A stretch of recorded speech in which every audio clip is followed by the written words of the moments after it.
Welcome back to The Oracle. I'm Max Keiser with Stacey Herbert, Paul Walker, and joining us for an historical perspective is Philip Golub to talk about Russia and more. Now, while Putin, the Prime Minister of Russia, is in Davos helping to shape the post-crisis world, end quote, back in Moscow, the ruble is tumbling and the oligarchs are suffering as oil and commodity prices plunge worldwide. Stacey, tell us more. Max, check out this headline. Russian reserves plunge $30 billion on 1 week on ruble support. Is this a wise use of money? I think they should end convertibility. They should establish capital controls and convertibility and try to reestablish some semblance of stability and control of their own financial system. Otherwise, they're going to be spending much of their international reserves over the next 6 months, 8 months, 12 months going forward. Paul Walker, just demystify convertibility for a second. What is Philip saying? Well, it just means that if you want to sell rubles, you can sell them and buy other currencies freely in the open market. And as Philip says, you know, there have been examples in the not too distant past where those kind of controls have worked. Malaysia, I do remember 1997, 1997, I remember Dr. Mahathir being ridiculed in the press when he introduced them during the financial crisis in Asia. And let me just remember, they actually worked. They worked very well. In fact, it protected Malaysia. And Sure. What about gold? Would you be buying gold with those reserves? I don't know if I'd be buying gold or not. I'm not a specialist of investment, international investment. Right. What I would do is try to use those reserves to invest in the productive economy of Russia. Russia's problem, I think, is that Russia's economy has been, over the recent period, much too dependent on raw materials and in particular fossil fuels. So Russia needs to progressively diversify the economy in such a way as to get endogenous internal development going rather than simply being dependent on the export of fossil fuels. What's the next headline, Stacey? It's not just the reserves of Russia that are tumbling. The wealth of its oligarchs is also tumbling. Here's a couple of headlines. Here's from Figaro, Le Grand Déprime des Oligarques Russes. Translation? Anybody? Anybody? The Great Depression of the Russian oligarchs. Oh, my Very God. good, very good. We also have here, Putin says he never sought to destroy law-abiding billionaires. Is there such a thing? Yes. A contradiction in terms, surely. It sounds like a love song. I never meant to destroy you. Have you ever encountered a Russian oligarch? I know you do a lot of business in Russia. I prefer not to answer that question. Safe bet, safe bet.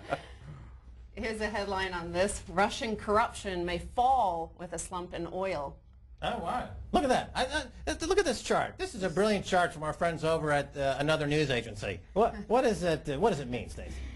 You're looking at a chart from Transparency International, who study global corruption.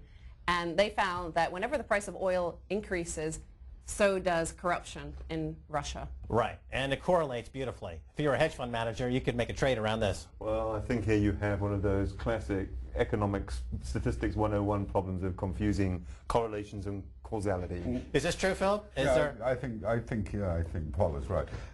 Obviously, these oligarchs in Russia, they were predators. They were literally given the Russian economy by Yeltsin from between 1992 and 2000.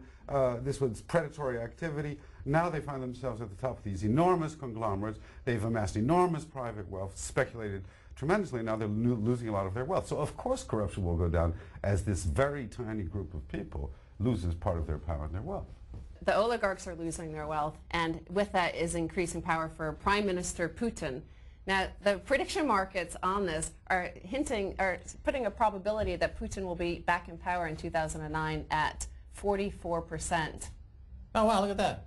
Philip Golub, what do you think? Prediction market says Putin back in power? Do you think that's a trend? Yeah, I think it's likely. I'm not sure I would necessarily do it on the basis of that prediction, but you know, the politics of Russia shows that Putin will. Yeah, of course. Well, of course, that assumes he ever lost power in the first instance. Yeah, he hasn't lost power. In fact, he's de facto in control of what's happening. It's a continuum of Putinism, unbroken, with a new face, temporarily. Yeah, I mean, that being said, I don't want to overstress the corruption, the difficulties, the authoritarian trends in Russia, because after all, if you look at the mess produced by Wall Street and the New York financial community, I think corruption has been pretty much generalized. Okay, speaking of finance and economics, let's go back to our conversation with the Nobel Prize-winning economist Joseph Stiglitz. He points out that all markets, including political and entertainment prediction markets that use both real and play money, are open to manipulation. And in the case of political futures markets, this means that there is a new way to buy votes by manipulating prices on these markets, like we saw in the McCain campaign allegedly attempting last year.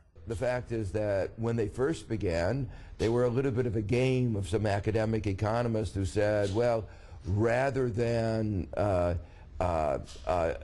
just reading the newspaper, figuring out what people, let's try to have a market and see who's going to win and see how that does in predicting outcomes relative to the wise men. Right. And it did relatively well. And then as it got quoted in the paper, suddenly the political operatives are in there manipulating the markets. Exactly. And so they have, in fact, caved in on themselves to some degree and just destroyed the market. And they destroyed the market, in effect, and destroyed the ability of the market to provide information. That's what was created to create information, but now once you see that you can manipulate it, you can destroy it. And in a way that you can say that's a metaphor for what's happened to a lot of our financial markets, that they had a good economic function, but then somebody discovered that they could use that to manipulate them for profit.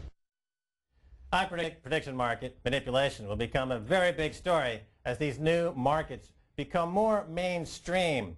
At the heart of the oracle, we recognize that all markets are treacherous, and that's why you need us to chart a safe course. Speaking of predictions, Oracle predicts these future headlines. London journalist assassinated while investigating oligarchic ties to British politicians. And secondly, Putin dismisses allegations of foul play and sudden departure of President Dmitry Medvedev.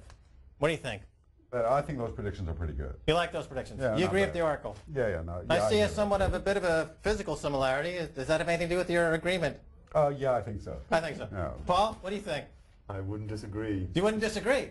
You've been sucked into the cult of the Oracle. Exactly. Who would ever disagree with the Oracle? I mean, it's been on the money every time so far.